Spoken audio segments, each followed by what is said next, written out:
마르크스, 21세기를 혁명하다.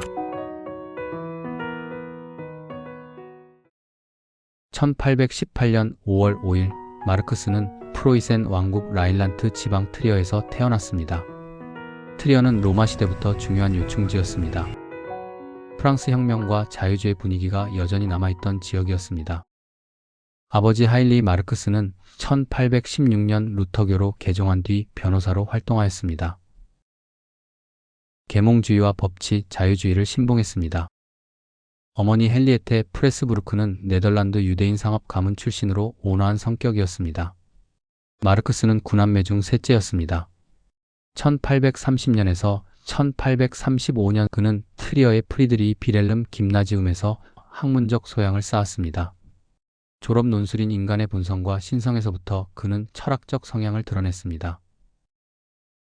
대학 시절과 청년 해결학파 1835년 그는 본 대학 법학부에 입학했으나 방탕한 생활로 부모의 걱정을 샀습니다. 아버지의 권유로 1836년 베를린 대학으로 옮긴 후 학문에 전념하였습니다. 베를린 대학 시절부터 그는 헤겔 철학과 청년 해결학파의 영향을 받았습니다. 그는 브루노 바우어, 루트비 포이어바우와 교류했고 특히 포이어바우의 유물론에서 종교는 인간의 자기소외라는 인식을 배우게 되었습니다. 1841년에는 데모크리토스와 에피쿠로스 자연철학의 차이로 이에나 대학에서 철학 박사학위를 받았습니다. 그러나 보수화된 정치 상황으로 교수직은 얻지 못했습니다. 언론 활동과 사회 비판 1842년 그는 쾰른으로 가서 라인신문 편집장으로 활동했습니다. 신문은 자유주의적 색채를 띠며 정부와 충돌했습니다. 마르크스는 모젤 농민의 빈곤과 보호무역, 목재절도법 문제를 다루며 점차 단순한 개혁론을 넘어 체제 자체의 모순을 비판하게 되었습니다. 결국 신문은 1843년 3월 폐간되었고 그는 제니 폰 베스트팔렌과 결혼한 뒤 파리로 이주했습니다. 파리 시절과 전환 파리에서 그는 아르놀트 루게와 함께 독일 프랑스 연감을 발간하며 유대인 문제에 대하여 헤겔 법철학 비판 서문을 발표했습니다. 이 글에서 그는 종교와 국가 권위를 비판하고 세속주의와 인권을 옹호했습니다. 루이 블랑, 프루동, 바쿠닌 등과 교류했으며 1844년 파리에서 재회한 엥겔스와 협력 관계를 맺었습니다. 엥겔스가 저술한 영국 노동자 계급의 상태는 마르크스의 정치경제학 비판의 중요한 자료가 되었습니다. 이 시기 그는 경제학 철학 수고를 집필하였고 노동소의 개념을 심화했습니다.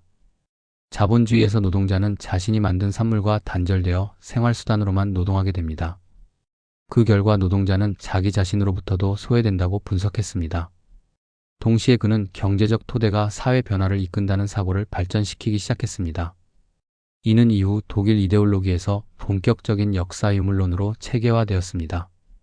그러나 1845년 프로이센 정부의 압력으로 그는 프랑스에서 추방되어 벨기에 브뤼셀로 이주했습니다. 브뤼셀과 1848년 혁명 브뤼셀에서 그는 엥겔스와 함께 독일 이데올로기를 집필하며 역사 유물론을 정식으로 정립했습니다. 포이어바흐에 관한 태제에서 마르크스는 철학자들은 세계를 해석해왔을 뿐 중요한 것은 그것을 변화시키는 것이다라는 유명한 문장을 남겼습니다. 1847년 그는 공산주의자 동맹의 요청으로 공산당 선언을 공동 집필했습니다.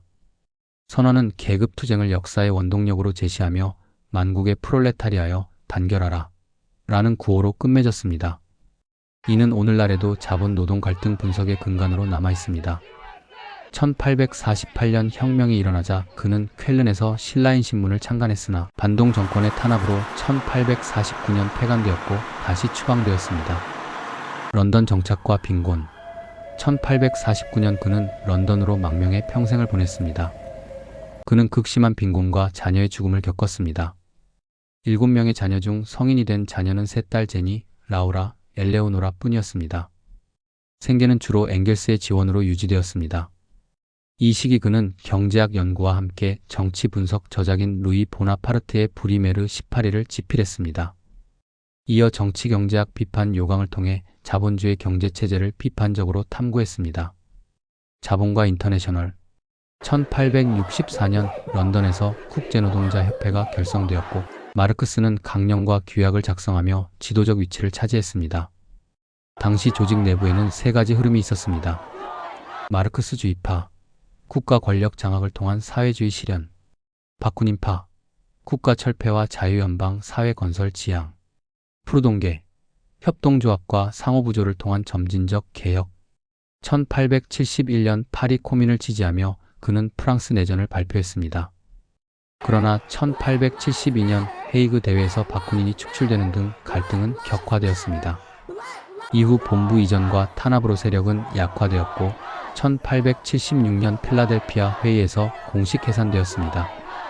1867년 출간된 자본 제1권은 자본주의 구조를 분석하고 잉여가치 개념을 정립한 대표작이었습니다. 그는 자본가의 이윤이 노동자의 잉여 노동 착취에서 발생함을 비판했으며 이는 오늘날 불평등 최저임금 논쟁에서도 여전히 중요한 이론적 토대가 되고 있습니다. 자본가 후대 저작, 특히 고타 강령 비판에서는 자본주의 붕괴 뒤 노동자 권력을 거쳐 무계급 사회로 이행할 것이라 전망했습니다. 마르크스의 말년과 죽음. 1870년대부터 건강이 악화된 그는 요양지를 전전했습니다. 그러나 러시아 농촌 공동체, 아일랜드 문제, 제국주의와 식민지 문제 등에도 꾸준히 관심을 기울였습니다.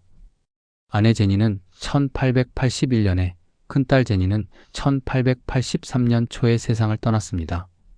같은 해 3월 14일 마르크스는 런던 자택에서 64세로 생을 마쳤습니다.